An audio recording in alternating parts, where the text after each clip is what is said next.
Such was the wealth of forensic evidence that by the time the case came to court, Huntley had been forced to change his story many times. But what the experts haven't been able to establish is why the girls died. That's one secret Huntley still keeps to himself. Harry Smith, ITV News. After today's verdict, there were many tributes to the parents of Holly and Jessica. The Prime Minister said they'd shown tremendous dignity throughout their ordeal. The trial judge said they deserved respect and admiration. This afternoon, having seen the man who wrecked their lives jailed for life, the families were finally able to express their emotions and their memories of Holly and Jessica. Loud, noisy, and a real tomboy.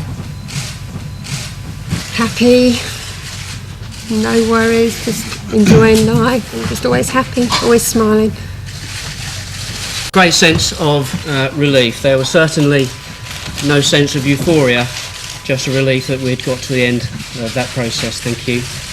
That man's changed everything. I refuse to let him win on this. I mean, our life sentence started last August. His is only just beginning. The words of Leslie Chapman this afternoon. Bill Neely will be here with more details and the rest of the day's news at 11:10. From the team here, bye-bye.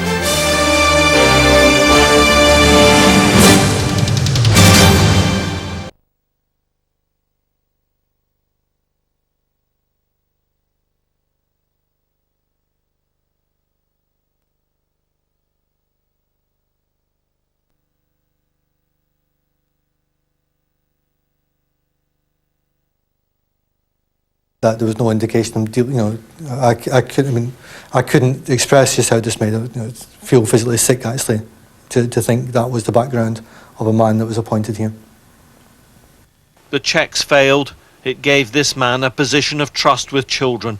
It was a catastrophic error with tragic results. Neil Dixon, BBC News.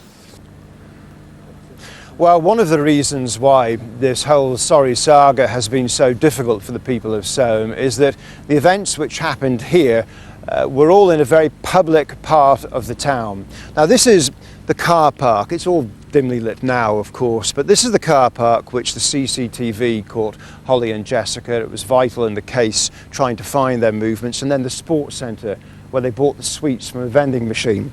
It's just the tiniest little walk down and you get to the school hall, the main school entrance, the hall in which, of course, Ian Huntley opened up for them to have their news conferences, for the police, for the parents to have their news conferences in which they appealed for information as to where Holly and Jessica might be.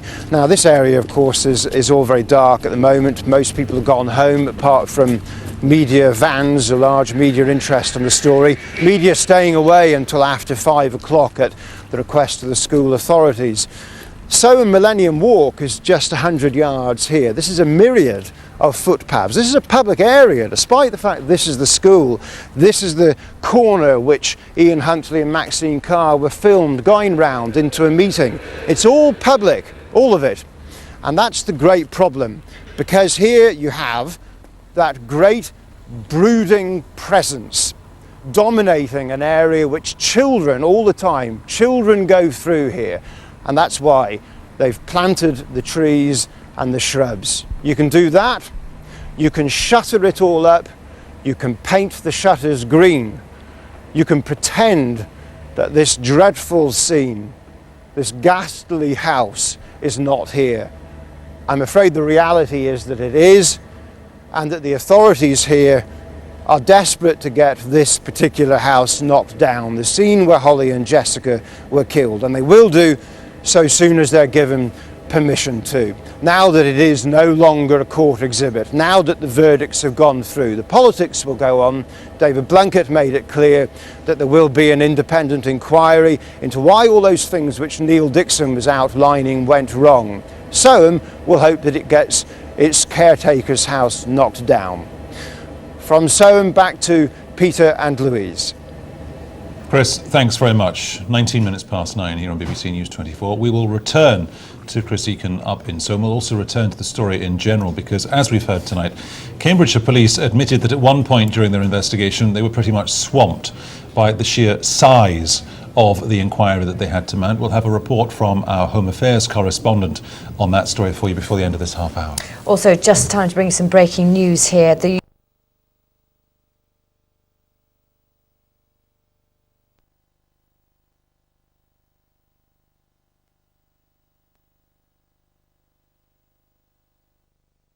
investigated by social services in Grimsby 4 times for having sex with children. One was just 13. But in each case, the girl denied she was having sex with Huntley.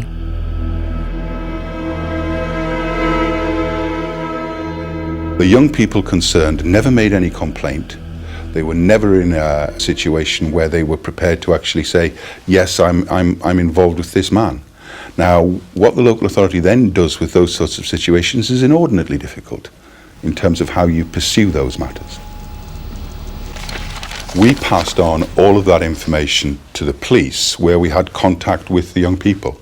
The police made a decision that none of these cases would come to prosecution. Humberside police knew about the allegations of underage sex. They also knew Huntley had been accused of 3 rapes, once even appearing in court. Even though Huntley had never been found guilty of these crimes, they should have been on police file, along with the alleged indecent assault of the 10-year-old. But despite requests from Cambridgeshire into Huntley's background, Humberside police didn't check. How can the situation arise where one police force has information about alleged sex offences committed by a member of the public, and you, as another police force, investigating that man in one of the biggest manhunts in British police history, are not privy to that information? Well, it's difficult for me from Cambridgeshire to answer issues regarding the management of Humberside's intelligence, but clearly it is of concern to me that this information was stored in various locations, but wasn't immediately available at the first check. And I think that's an issue that will need to be addressed. Meanwhile, the police were asking the residents of Soham for help. Well, too often the answer lies locally, and we've asked the community tonight to just help us with that. Just consider, be vigilant, consider their friends, neighbours, relatives, just look around them, report any unusual behaviour. We're not in any way trying to create any sort of vigilantism or... But the person responsible for the disappearance of Holly and Jessica was right there, listening to every word. He even introduced himself to Chief Inspector Andy Hebb. I just couldn't see why he wanted to do that. Others at the meeting hadn't seen a need to come and introduce themselves to me and try to tell me about what they've been doing to assist the police in the searches for Holly and Jessica. We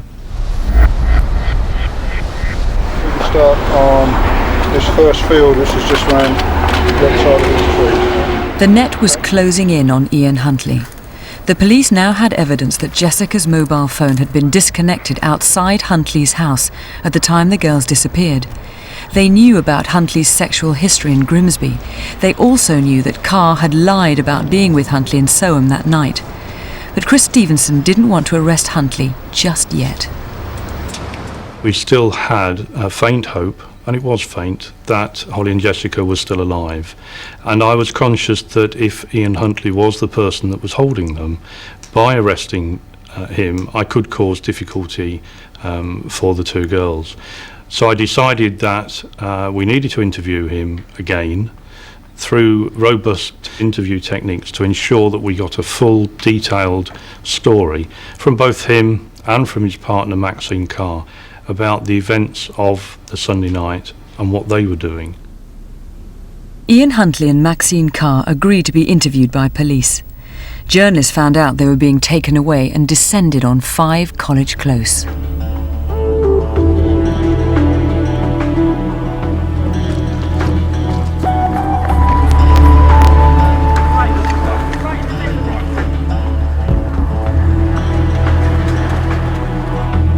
Because Huntley wasn't under arrest, he was taken to a local hospital which had a special interview suite with a video camera. Only the police and the legal teams have seen these pictures before. Do you know why you're here? To do with the inquiry into the missing girls. Okay. And what is your understanding of the role why you're here? One of the last people to speak to them. 30 miles away, Maxine Carr was also being interviewed. She appeared surprisingly calm. Now, we only just met about an hour or so ago, haven't we? Yeah. And we've come straight to the interview suite here in Peterborough. You're what we would call a significant witness, and it's all to do with the disappearance of the two girls from Soham.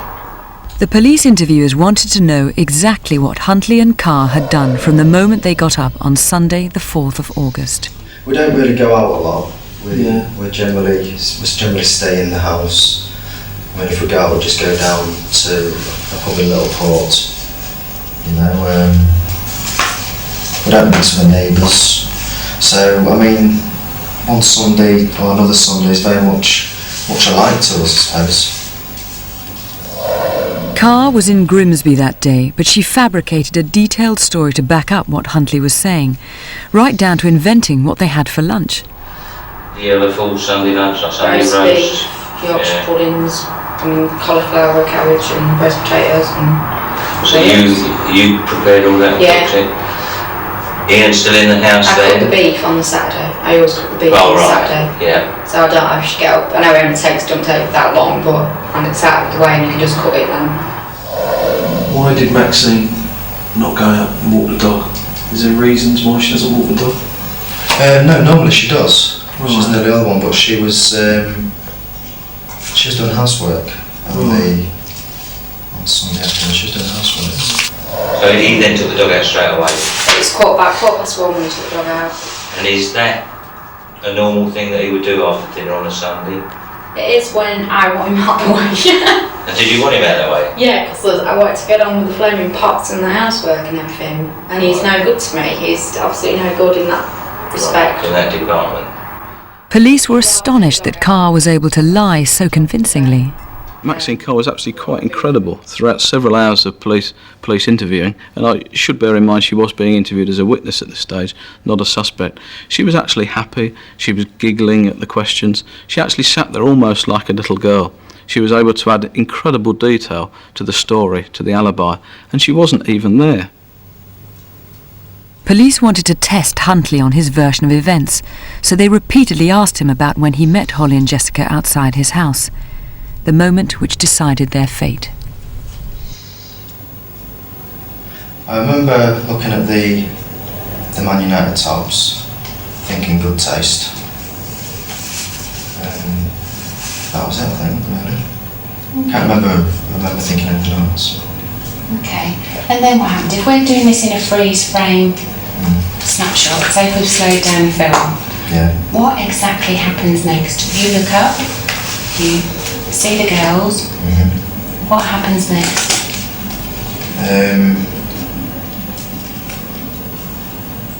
They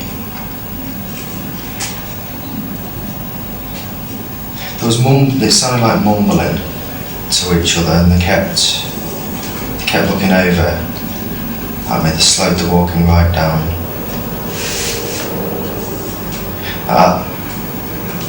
Thinking back, I think they might have been thinking, should they or shouldn't talk to me? It was that sort of thing, should they or shouldn't they? You know? And obviously they decided to. Okay. Huntley and Carr lied to police and told them that while this conversation was taking place, Carr was upstairs having a bath. The interviewer asked Huntley to describe Holly. I would say blonde hair,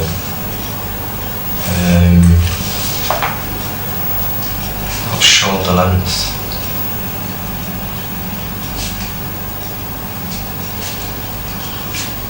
very slim, in fact I'd say thin.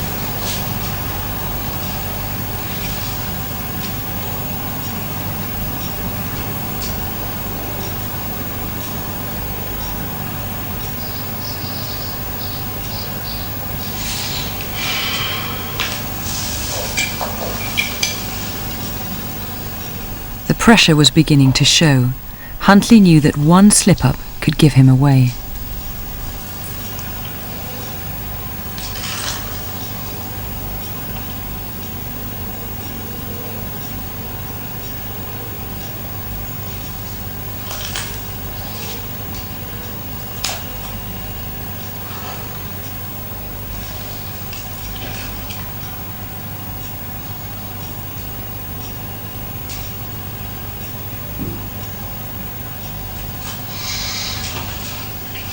can't remember anything else about it.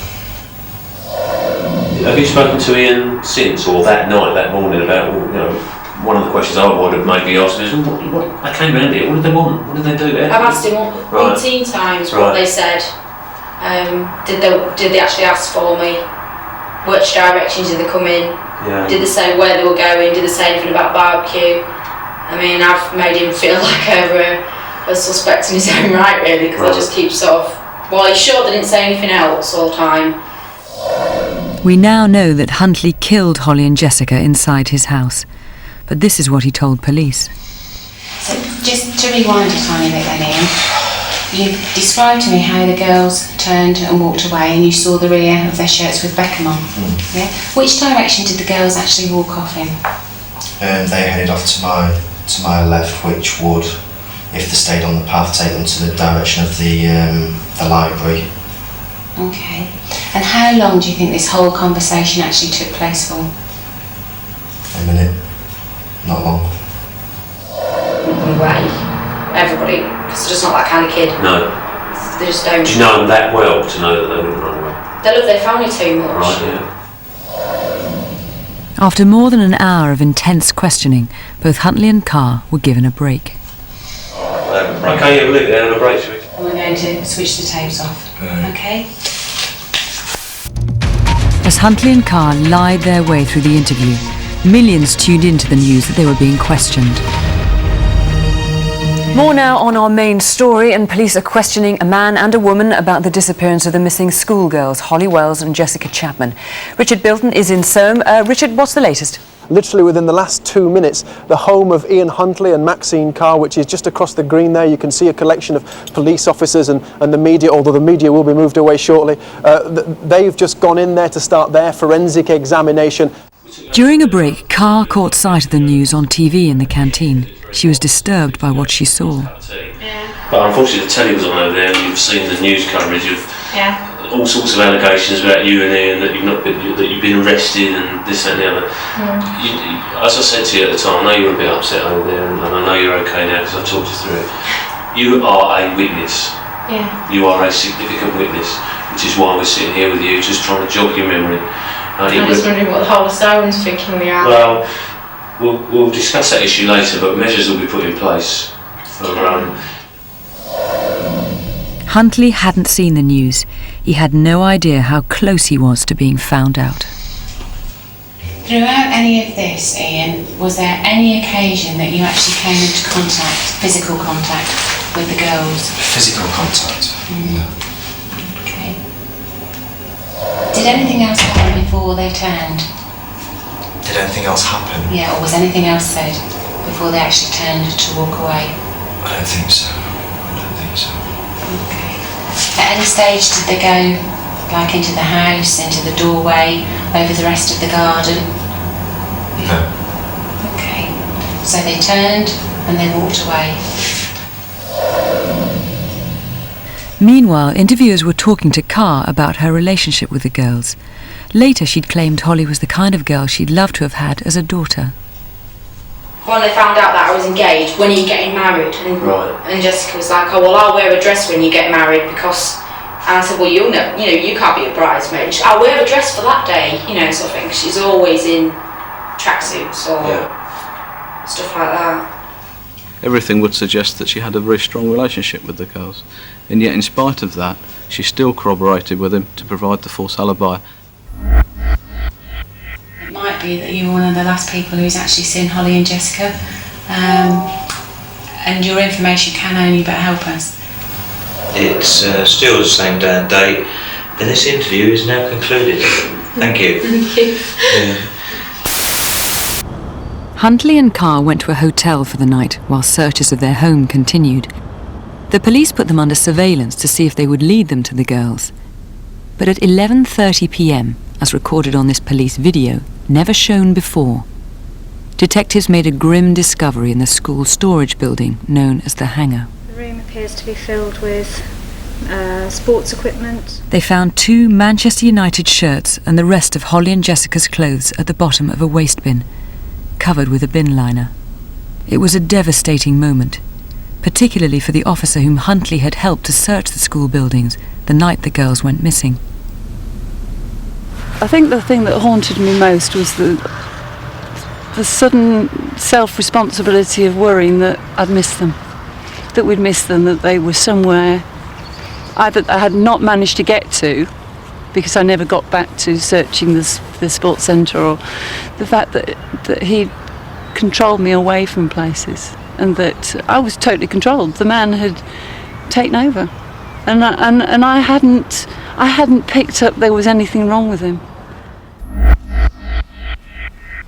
Maxine Carr was now in custody and this time under arrest. She decided to make a confession. She said she'd lied about being in Soham on the day the girls disappeared. Huntley's alibi fell apart. Well, Maxine, as I'm informed by the custody sergeant, you want to talk to us? Yeah. Is there anything you want to say to us? I gave an interview yesterday. Yeah. And I've given an interview before.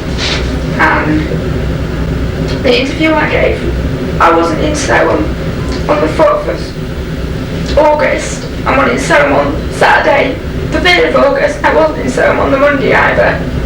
I came back to Soham on the Tuesday.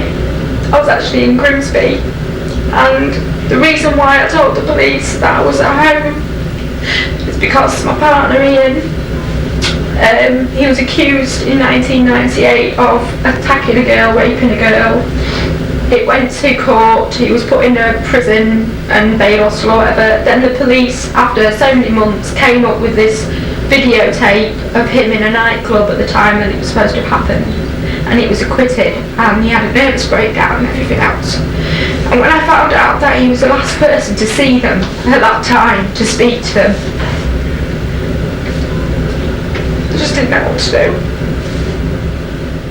Huntley was less cooperative. You arrested Ian Huntley, you brought him in for questioning. What happened then? Well, he arrived at the police station and it would appear that he wasn't well. He was unable to communicate details of his name and address, and as a result of which the custody sergeant called in the police surgeon for a medical opinion on his state of mind.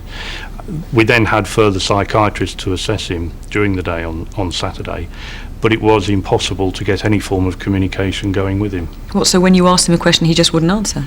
That's right, yes. Not even his name and address? No, we didn't even get his name and address from him, although clearly we knew it. Carr was told about forensic evidence which showed Huntley had killed Holly and Jessica. Faced with the truth, she broke down. Oh my God! And I'll tell you what else, forensically. His fingerprints have been found on the clothing that the bag was in. The bag the clothing was in. In the hanger.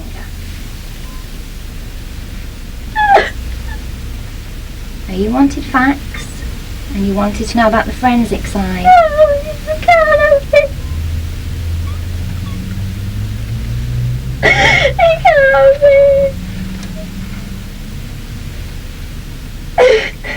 Then the discovery the girls' families had dreaded. The search for the Cambridgeshire schoolgirls is over. 2 bodies have been found. The police say they believe they are Jessica Chapman and Holly Wells.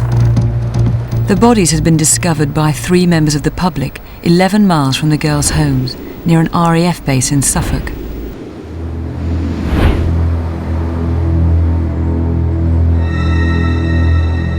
These bodies were quite severely decomposed, and this posed 2 difficulties. Firstly, in identification, and secondly, from the post-mortem examination point of view, in determining cause of death.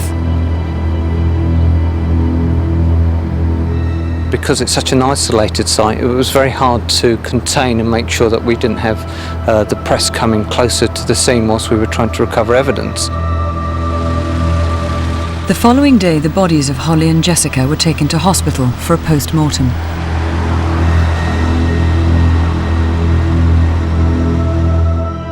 I went to the hospital when the bodies were brought to the hospital and viewed the bodies at the hospital. And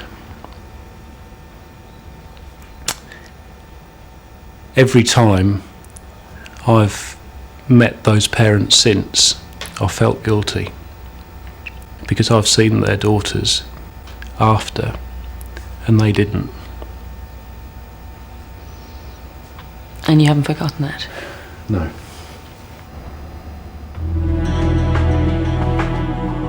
Huntley began to behave erratically, and he was taken to Rampton Special Hospital for psychiatric assessment. The following Tuesday, 4 days after he was arrested, having been declared mentally fit by psychiatrists, he was charged with the murders of Jessica Chapman and Holly Wells.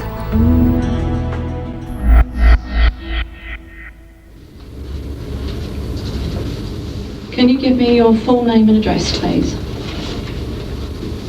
Ian Kevin Huntley, 5 College Close, Soham. Thank you, Ian. Now, before we start, I want to caution you, Ian, and that is to say you do not have to say anything, but anything you do say may be given in evidence. Now, do you understand that you are under caution? Sorry, can you repeat that? Yes, what I have to do is caution you, and that is to say you do not have to say anything, but anything you do say may be given in evidence. Okay, do you understand that? Can you say yes or no? Yes. Do you understand that? The interview lasted only 7 minutes. Have you a view about whether you want to be interviewed or not? I don't want to be interviewed. And we turn off the tape then. Thank you, Mr. Huntley. He refused to speak to the police again. So it's just a jig, I think. Do you think he was faking it? I'm convinced he was. The psychiatrists at Rampton declared that he was fit to be detained within the prison service. They declared that he was fit to stand trial, and we know from inquiries into his background that on one occasion when watching a television programme he declared that if ever he was in trouble then he would pretend to be mad. He was convincing though, was he? Very convincing. I think that sums up Ian Huntley. He is a cunning, manipulative liar. With Huntley refusing to admit his involvement, the investigation team had to work out what actually happened to the 2 girls, and then they had to prove it in court. First, police examined the bin liner found in the hangar and discovered a clear link with Huntley. We identified fairly quickly over the weekend of his arrest that his fingerprints were on the bin liner which had been placed in the bin over the clothes. The key to those fingerprints was where they were. As a caretaker, Ian Huntley could easily argue he'd simply put a bin liner over the clothes, not knowing what was underneath. West Yorkshire Police's imaging unit created a 3D computer graphic of the bin liner, seen here exclusively. They then opened it out and marked the exact position of Huntley's fingerprints. They were able to show he didn't just put the liner in the bin, but he also carefully smoothed out the bottom of it over the clothes underneath.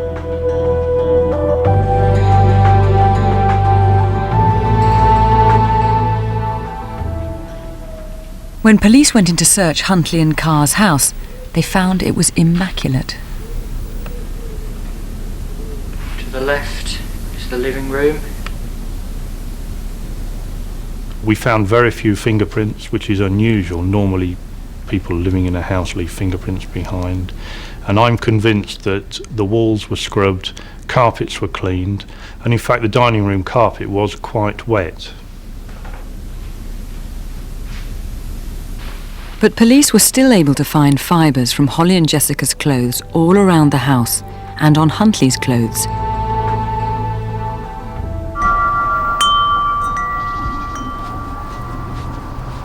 For more than a year after his arrest, Huntley denied the girls had even set foot in his house. But the forensic scientist did such a thorough job that at his trial he was forced to admit that they died there. It was very, very powerful because it meant that all the months of hard work that the investigation team, the forensic scientists and everybody else who helped us, all that work had come together and meant that we were making some considerable movement towards getting the exact truth, what happened in that house on that Sunday night. The police had quite literally taken 5 college close apart in an effort to find more clues. During his trial, Huntley accepted responsibility for the deaths, but said that he'd asked the girls inside because Holly had a nosebleed. He took her to the bathroom to clean up and claimed he accidentally pushed her into the bath.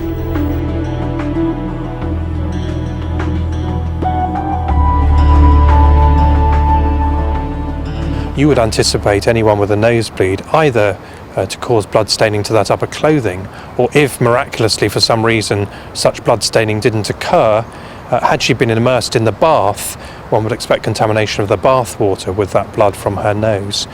The bath water could not have been contaminated with blood because no blood was detected on her upper clothing when it was analysed. The tests for blood are very sensitive, and it was the opinion of the forensic scientists that the blood wouldn't simply have been washed out through ultimate immersion in the ditch.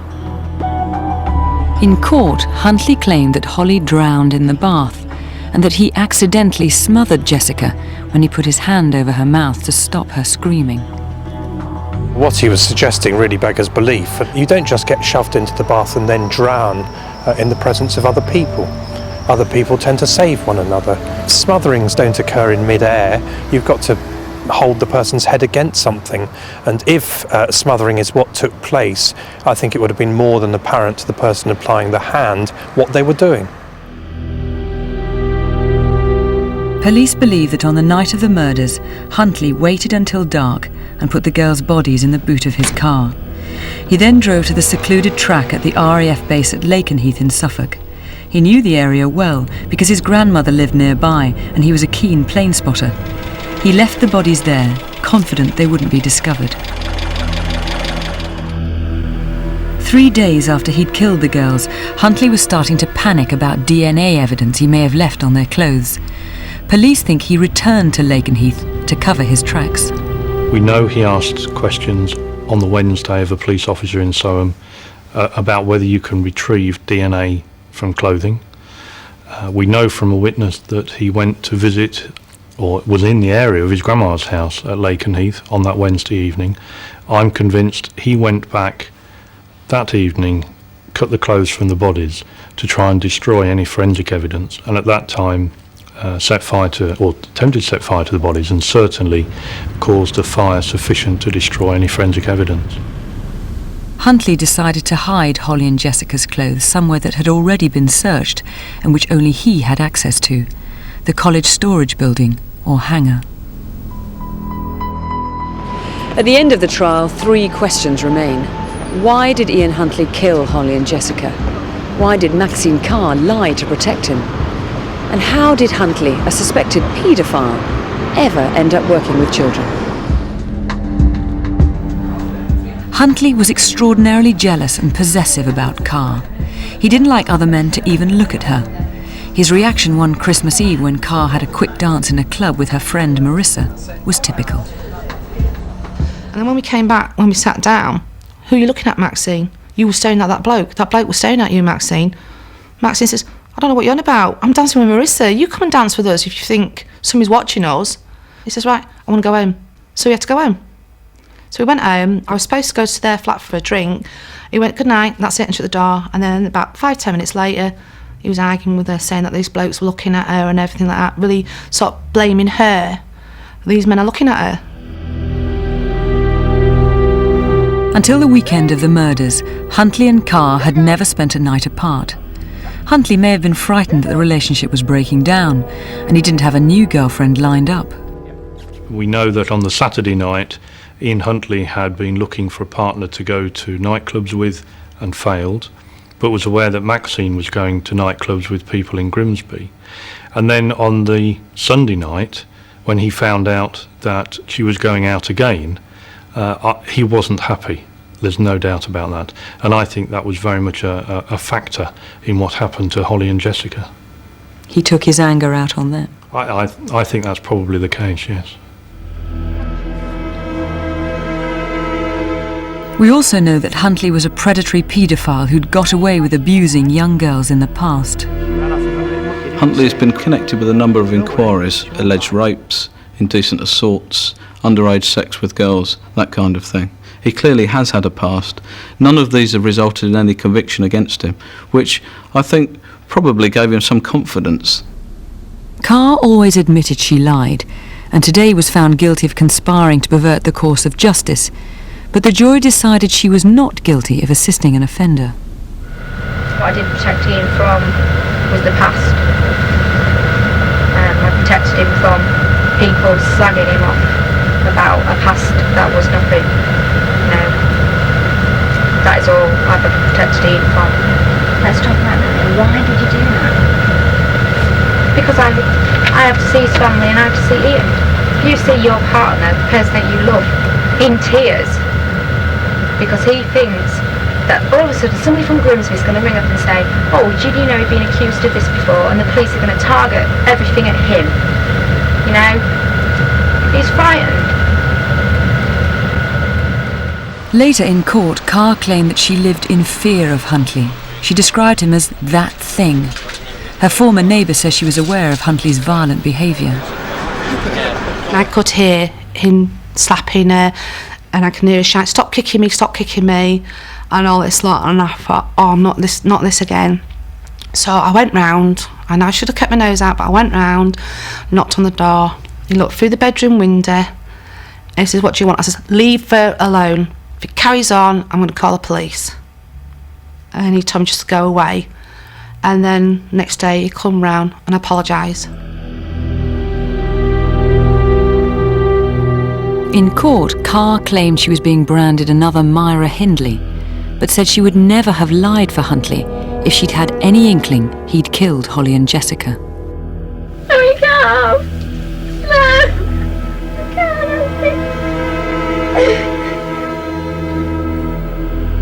The most serious question of all, the one parents up and down the country will be asking now, is how did Huntley ever get a job as a school caretaker? People learning about Ian Huntley's past will find it astonishing and extremely disturbing that a man with his history of allegations made about him regarding sexual offences involving underage girls should then end up as a school caretaker. How can that happen? Well, clearly the system hasn't worked. I don't think there's any point in hiding behind that fact. I think there needs to be some form of inquiry into exactly how it did happen. And I understand that the Home Office are in fact instigating an inquiry. We have been interviewed by Her Majesty's Inspector of Constabulary staff, and I know that they have also been making inquiries in Humberside. Clearly something went wrong, and that needs to be addressed for the future. One of the big issues that I think this case confronts is what do you do with men who are not convicted of any offence, who haven't actually been identified publicly as individuals that abuse young women and children, but are at large in the community? Do you pass on information that you have concerns about into other areas where there's been no conviction? Nobody has been proved to be guilty. Humberside Police said they could not comment while the case was being heard, but their chief constable is planning to make a personal apology to the girls' families. The Chapmans and the Wells sat throughout the entire court case. They had to listen to Huntley denying that he'd murdered their daughters. They have displayed the most incredible dignity throughout the entire length of this process, both families and their children. I don't think I could have sat in court 4 feet away from the person who murdered one of my children without uttering a word. And it's something that none of us will ever, and I mean ever, forget. Could you go through something like this again if another case came along? No. I would be only too pleased to assist, but I couldn't go through another one. I'm not sure that I could physically or mentally survive another case like this. As for Ian Huntley, his shameless lies and deception have finally been exposed. Throughout our inquiry, he showed himself to be a manipulative, convincing liar who not only killed the girls on that Sunday night, but he then went on for a period of nearly 2 weeks to try and lay a forced trail and try and deceive us. I could see Holly and Jessica. They're both wearing red tops, many red tops. One's got dark hair, one's got blonde hair. And he was so convincing. So convincing. He just came across as a really helpful, pleasant young man.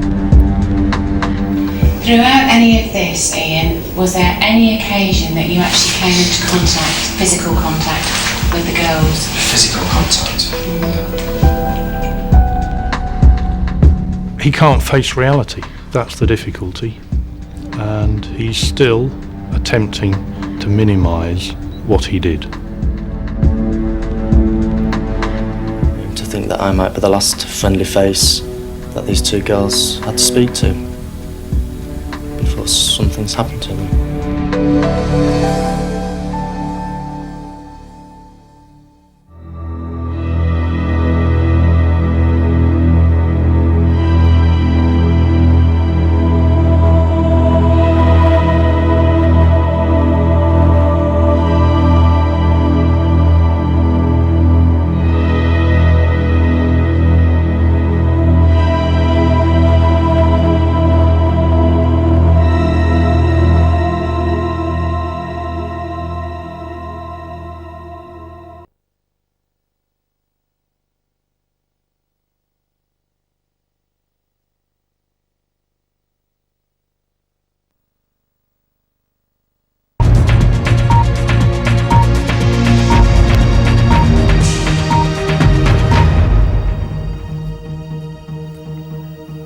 Good evening.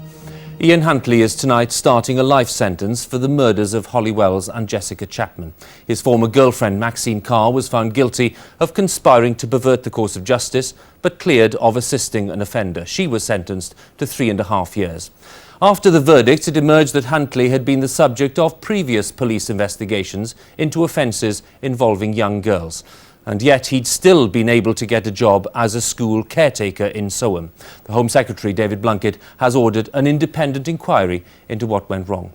First tonight, from the Old Bailey, Duncan Kennedy. Cruel and merciless. The words used by the judge to describe Ian Huntley, tonight entering Belmarsh Prison as a convicted double-child murderer. His claims Holly Wells and Jessica Chapman met their deaths accidentally were brushed aside by a jury convinced he'd taken their lives deliberately. For 16 months, the parents of the two 10-year-olds had lived with the pain of their loss.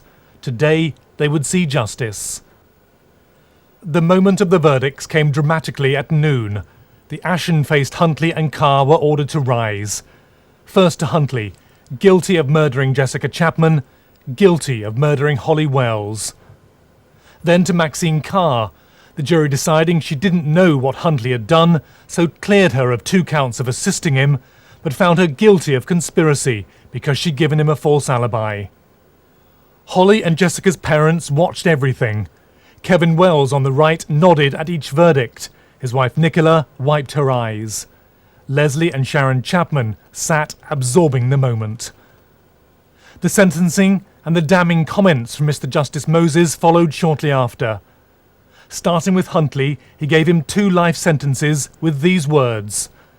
They were happy, intelligent and loyal girls, he said. You murdered them both. You are the only person who knows why. You showed no mercy and you show no regret. Then he moved to Maxine Carr. Jailing her for 3.5 years, he said, your intelligence and strength of mind could have been used to ease the suffering of those families, but they were used to compound their misery. And then, turning to the parents, Mr. Justice Moses said, your grief at the loss of such bright and life-enhancing daughters cannot be imagined and cannot be shared. He said, your loss and tragedy is a loss and tragedy for us all. Outside the court, the detective who helped trap Huntley and Carr added his own condemnation. Ian Huntley carried out one of the most wicked crimes imaginable. The verdicts of the jury mean that he will pay for his actions for the rest of his life. Soon after, Maxine Carr was driven away. She's likely to be released in May, although she could be freed in as little as 30 days if she's accepted on the government's tagging scheme. After pausing to reflect in private, the parents then felt able to talk. No euphoria, but much relief and anger. I think it was a time bomb just ready to go off. And unfortunately our girls were in the wrong place at the wrong time.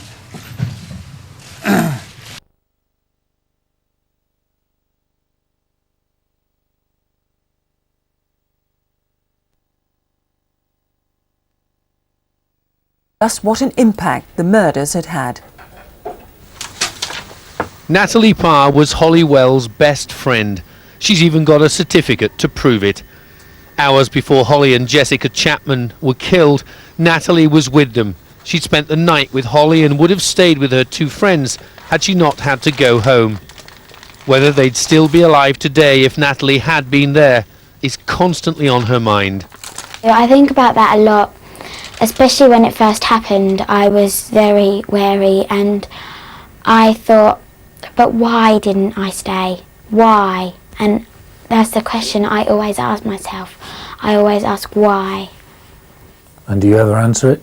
No, I can't ever answer it. I can't answer why we had to go out or why we had to do this or why we did that. I can't answer it. It's not possible. But it must be terrifying to think, you know, if I had have stayed, maybe three of us would have gone out for a walk. Yeah, it's hard because I don't know whether if I'd stayed there, they wouldn't have gone, or I just don't know. Do you find that difficult to deal with, in that you can never know, Yeah. and you're still here and they're not?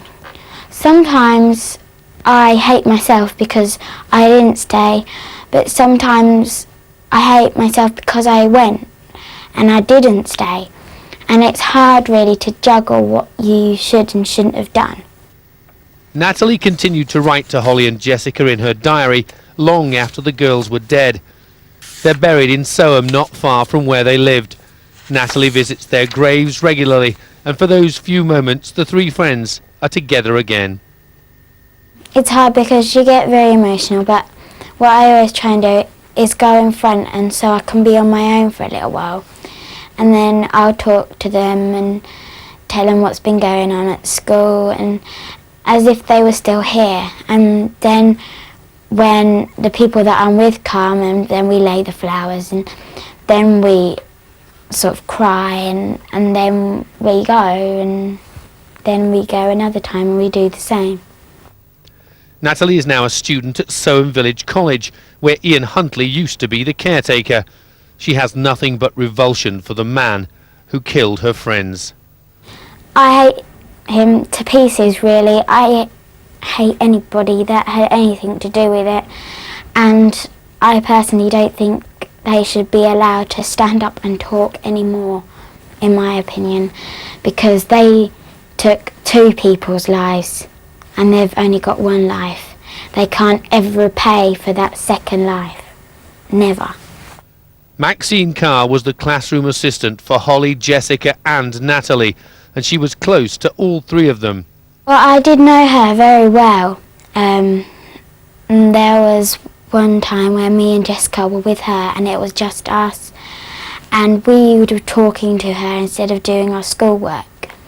And so we got to know a lot about her childhood, and about her now, and her supposed wedding that was going to happen. And that was, we didn't think anything of it at the time. And we were in lessons and she would help us and help us bake things, help us paint things. And she was just like an everyday person to us. We didn't realise that actions were going to affect us so much. What did she tell you about Ian? Sort of how they met, and that they were just getting married and that we could all go to the wedding. Did she seem like she was very much in love with him? Yeah, she seemed very happy with her life, and she seemed like, she also seemed very fragile, and that nothing, if you touched her, she would sort of break. Why do you say that? What do you mean? Because she was always always talking and she always seemed very wary of what she was saying and sort of things. And do you think that she was kind of in awe of Ian, if you like, that he was the boss? No, I don't think that. I think she was just quite a shy person, and she didn't ever want to say the wrong things to the wrong people. Natalie will never forget her two friends, but the end of the trial at least means she can begin to move on. Everything just came on top of you like a great big pile of rubbish, and you're just trying to pick it all off so you can breathe again, and it's hard because it's just everything is always on you and nothing can leave you alone, and your emotions are always high, and you just don't know what to do sometimes. Just want to curl up and cry, that's all you want to do. And when things do get too much for Natalie, she can always turn to the bear she's called Holly and remember her best friend. David Bowden, Sky News in Cambridgeshire. You're watching Sky News, still to come. It's a scary thought, really is. And knowing that I've been with somebody like that just disgusts me. Revealed Huntley's obsession, more from his ex-girlfriend. Tracing the path of a killer, the forensic evidence that put him away. And inside 5 College Close, Huntley's home, where the girls were killed. One of the people Huntley was accused of having underage sex with is Janine Oliver. They had a relationship when she was 15. As an ex-girlfriend, Janine Oliver experienced Huntley's dark side as well as his charm.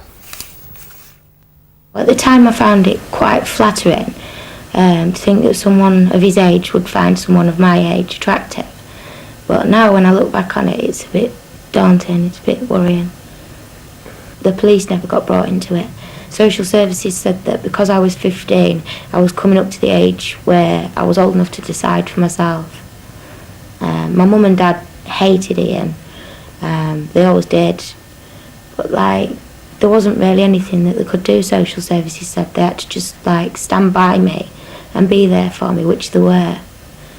But he treated me awful, he really did.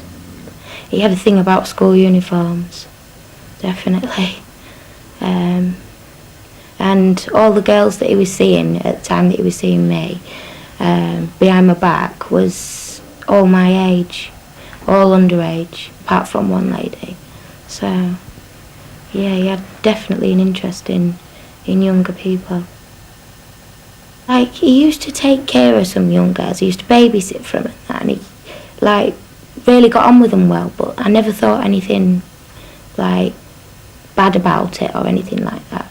But yeah, he used to get on with children and that, so I could have been one of them young girls, really. It's a scary thought, really is. And knowing that I've been with somebody like that just disgusts me. I think he's sick, twisted and demented, and that's putting it politely. He was actually married to my cousin, and he knocked her about until she had really bad internal bleeding, and she lost a baby to him. She had a miscarriage. He pushed her down the stairs, and he was always violent with her. So yeah, I can imagine if he can kill an unborn child, and he has moods like he does, that he could kill 2 10-year-olds. Forensic evidence was crucial to the conviction of Ian Huntley. It was so overwhelming, the school caretaker was forced to admit that Holly and Jessica had been in his house and that he'd disposed of their bodies. Well, let's look first at clothing fibres. Police went through Huntley's house incredibly carefully, using a simple technique: sticky tape pressed onto carpets and clothing found inside. That tape was then examined under a microscope. Scientists circled things of interest and then zoomed in for a closer look. And this is what they saw: single strands of fibres from Manchester United tops identical to Holly and Jessica's. In fact, the court heard a total of 154 fibres linked Huntley to the crime. Scientists couldn't tell between the girls' 2 identical shirts, but they discovered 49 fibres had been shed from them. Some were on Huntley's clothing, several were on the carpet in the boot of his car. More on carpets inside his house, and still more were found on Huntley's bed linen. There were plenty of fibres from the house found on the shirts too, but perhaps most damning of all were hairs from Ian Huntley's head. 5 of them were found attached to the girls' clothes, on Holly's Manchester United shirt and tracksuit trousers, and on Jessica's underwear. Well, this evidence virtually proved Huntley had disposed of the girls' clothes. Now let's look at mobile phones. Jessica's handset was never found. Phone company records show it was switched off for the last time at 6:46 p.m. Here's the map of mobile phone cells in the area which prosecutors showed the court. Huntley's home is here, in the middle there. Normally you'd be linked to your nearest mast, but by a quirk of the technology, Jessica's phone was connected to a different one, and that one was over 10 miles away. The jury then saw this diagram, which placed a red spot over virtually the only place in Soham where that could happen, and it was outside Ian Huntley's house. It's possible that forensic evidence shortened the trial. Huntley couldn't deny fundamental parts of the prosecution case. But scientists still can't throw any light over exactly what happened to Holly and Jessica inside his house on Sunday, the 4th of August last year. But we do know something of their final journey. Martin Stanford has been trying to retrace their steps. This is where the tragic story of Holly and Jessica begins. A family barbecue inside Holly's house at Red House Gardens in Soham. Jessica had come round to her friend's house to play. Holly's mum took a photo of them in red Manchester United shirts at 5:04 p.m. The girls ate dinner, but an hour or so later they'd vanished. They'd gone to buy sweets without telling any grown-ups. The walk took them down an alleyway and up the main road into the centre of Soham. The girls reached the War Memorial before they doubled back. It was here at the Ross Piers Leisure Centre at around 6:30 p.m. that Holly and Jessica stopped to buy their sweets. From the centre, it's a short walk over the school grounds to the home of Ian Huntley and Maxine Carr. Huntley was on the doorstep of his house, here at number 5 College Close. He told the court Holly had a nosebleed and he offered to help. The 2 girls went inside for the first and only time. In the hall, police say there was a very strong smell of lemon cleaner when they later came to question Huntley. Maxine Carr said she kept the whole house obsessively clean. Huntley says he first took the girls into his living room, but Holly's nosebleed got worse. So all 3 of them headed upstairs into the bathroom. The bathroom at number 5 College Close is a very confined space. It's in here that Huntley admitted that both girls met their deaths. He says the floor was wet, the bath mat slippery. Huntley said he and Holly went into his bedroom for a moment while Jessica went to the loo. Then he claimed they used tissues to mop up Holly's nosebleed, although no traces of blood were ever found to support that. The school caretaker says he knocked Holly, making her fall into the bath. It was half full of water at the time, and when police removed it from the house, they found a large vertical crack in it. Huntley said he panicked. He told the court Jessica started to scream, and he put his hand over her mouth to stop her. Shortly afterwards, both girls were dead. The 2 girls' bodies were taken along the landing and down the single flight of stairs to the ground floor. Huntley says he looked around to make sure the coast was clear. Outside the house was the school caretaker's red Ford Fiesta.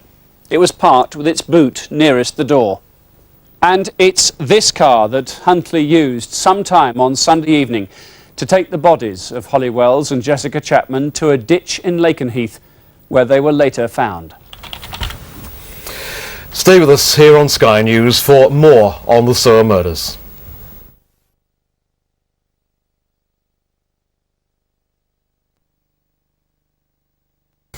In In the summer of 2002, when the girls disappeared, the world's media set up camp in Soham, and Sky News presenter Jeremy Thompson was there. He spoke to many closely involved in the case, including the parents and the police. He also came face to face with Maxine Carr and Ian Huntley.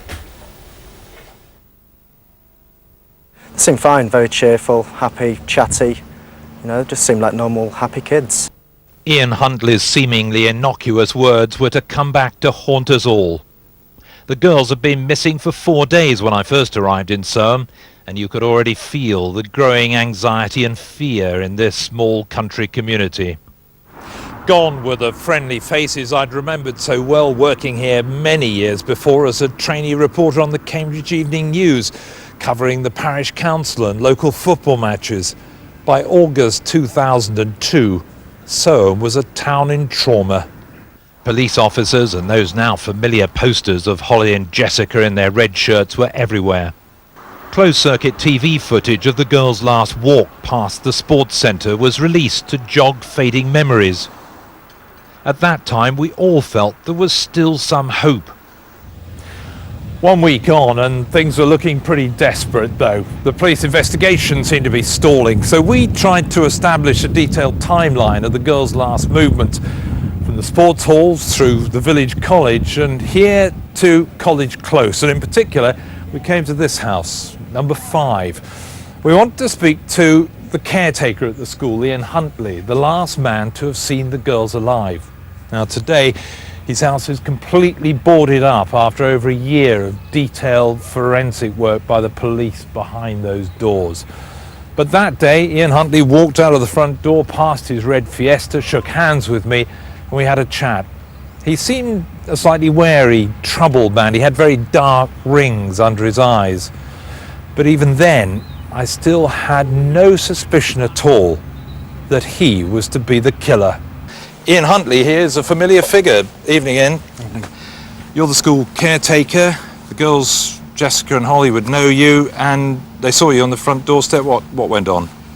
Well, I don't know the girls. I stood on the front doorstep grooming my dog down. She'd run away and come back a bit of a mess. They just came across and asked how Miss Carr was, as she used to teach them at St Andrews. I just said she weren't very good as she hadn't got the job. And they just says, please tell her that we're very sorry. And off the walked in the direction of the library over there. How did they seem to you? They seemed fine, very cheerful, happy, chatty. I didn't see anything untoward, nobody hanging around.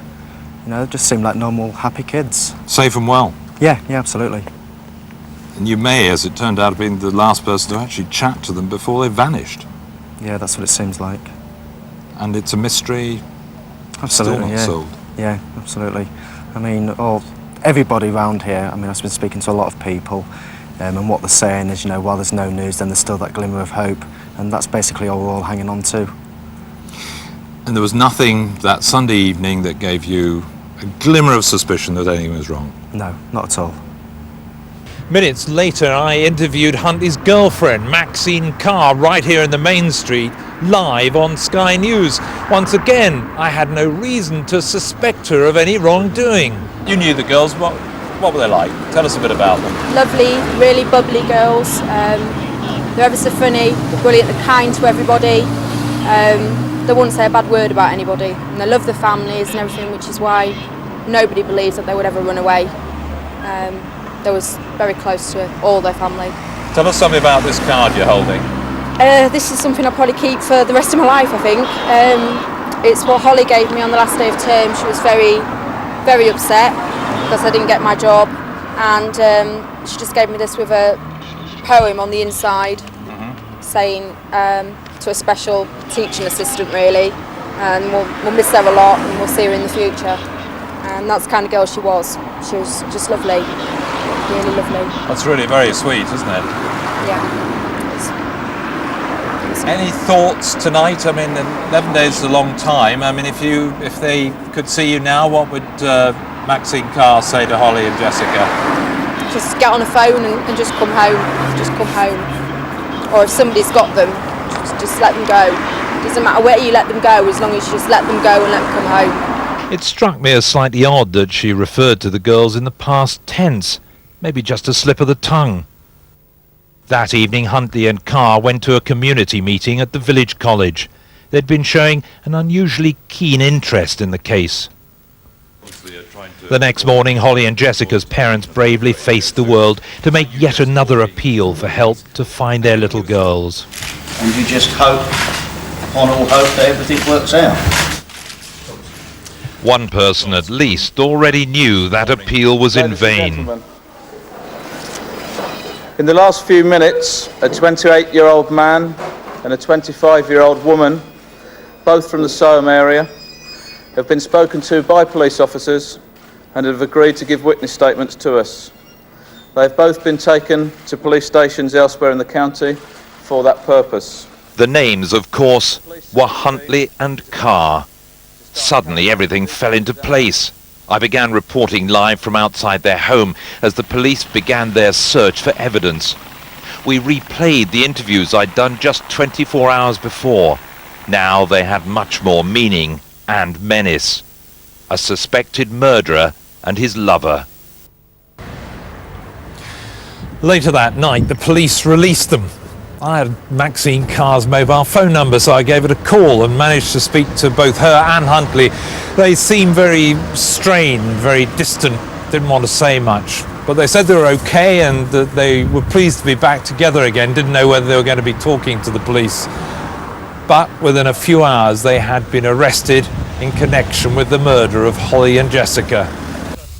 Though there was still no sign of the girls. Then, that bright summer Saturday, came the news we'd all been dreading. This lovely summer's day has actually become darkened by the tragedy of what's unfolded in the hours of today. The latest information we received, the discovery of two bodies just outside the huge American Air Force base at Lakenheath, just about 10 miles to the east of where I'm standing here in Soham. Later it became clear that Huntley had made the drive across these lonely fenland roads with Holly and Jessica's bodies in the boot 2 weeks earlier, before most of us even knew that they were missing. It's hard to imagine what must have been running through Ian Huntley's mind as he drove down this remote fenland track and then dumped the bodies of two 10-year-old girls in this nearby drainage ditch. If it hadn't have been for a drop in the water levels in that ditch and a chance discovery by a local gamekeeper, Huntley might have got away with it. They seemed fine, very cheerful, happy, chatty, you know, just seemed like normal, happy kids. Jeremy Thompson reporting from Soham. We've been asking for your emails today, and let's give you a small selection of what we've received. This from Kostas Vlachos from Liverpool. He writes, "I'm glad to hear the Home Secretary has ordered an inquiry about this issue. I sincerely hope the people responsible for checking Ian Huntley's record and approving his appointment are thoroughly investigated and charges pressed against them." Steve Lovegrove writes from Bahrain, intelligence held on records by the police is very different from actual convictions, and they have to be extremely careful with it. Don't blame the police for all the restrictive legislation that ties their hands behind their backs. Colin from Fleet says, "In a fair and just society, I find it hard to see how unproven allegations can be used to judge somebody's character, irrespective of vetting procedure mistakes. However, why did Soham Village College employ someone who admitted to using an alias?" Helen Tregenza has a message for the girls' families. To the two sets of parents, what strong people you are. I hope that this trial and result brings to rest the many hours of pain you must have endured. Well, we'd still like to hear your views on today's main story, and it's now easier than ever to get them through to us. You can email us. The address to use, news@sky.com. Viewers on Sky Digital can now email us directly from their television by pressing the red button on their digital remote control and then selecting email. And you can text us, of course. The number is 84501. If you do text us, calls cost 25 pence. Network charges may apply, and please remember to include your name if you'd like your email or text message read out. Coming up in Sky's News at 10, we're live in Soham as Ian Huntley begins 2 life sentences for murdering Holly Wells and Jessica Chapman.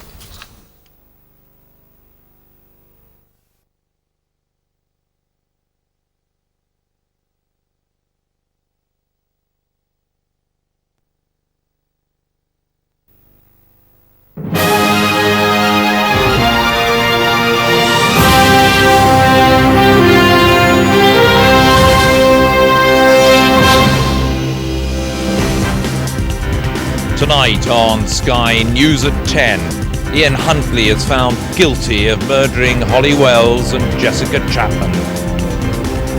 Described as a calculating and callous child killer, Huntley is given 2 life sentences. The woman who gave him a false alibi, Maxine Carr, is given 3.5 years. I mean, our life sentence started last August. His is only just beginning. The pain of the family. Holly and Jessica's parents speak of their relief. Revealed Huntley's hidden past. He was accused of a string of sex attacks. I think he's sick, twisted and demented, and that's putting it politely. And the school children who've lost 2 friends they will never forget. They took 2 people's lives and they've only got 1 life. They can't ever repay for that second life. Never. Sky News with Jeremy Thompson in Soham. Good evening. Welcome to Sky News at 10, live tonight from Soham. Ian Huntley was convicted today of murdering the schoolgirls Holly Wells and Jessica Chapman, who used to live in this town.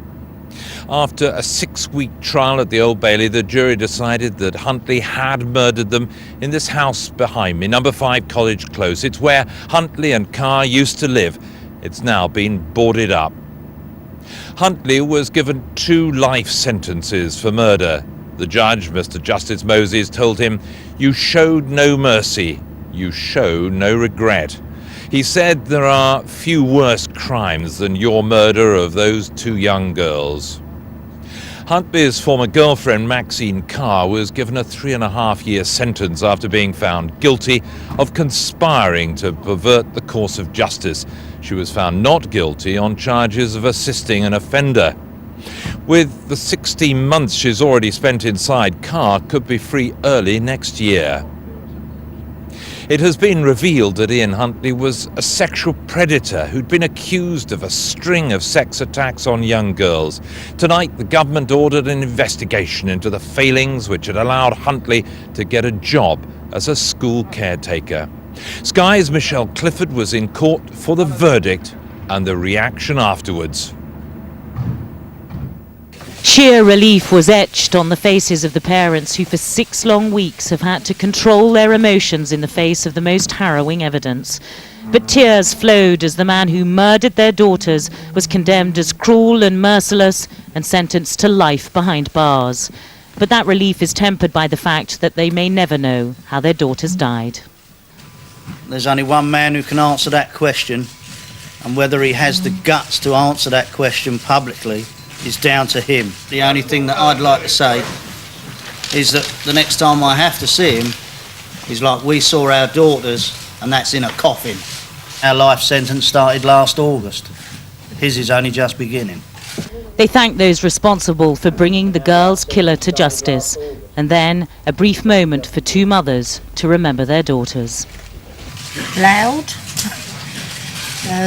noisy, and a real tomboy. That's it, really. And if I could ask the same question of you, Nicola Wells, you were shopping with her the day before. Your last memories of Holly? Happy, no worries, just enjoying life, and just always happy, always smiling. Even as the verdicts were delivered, the families of the 2 murdered girls maintained the extraordinary dignity they've displayed throughout the trial. After 17.5 hours of deliberations, the 7 women and 5 men of the jury took their places in an utterly silent court one after the judge had told them he'd accept majority decisions. Huntley and Carr stood together in the dock. As the foreman of the jury replied guilty to the charge of murdering Jessica Chapman, her parents remained utterly quiet and still. Huntley blinked but showed little reaction.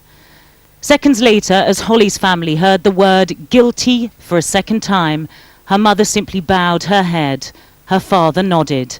It was Holly's brother Oliver who betrayed his emotions, letting out a broad smile. The families then listened as Maxine Carr was found guilty of conspiring to pervert the course of justice. She nodded her head as the verdict was given.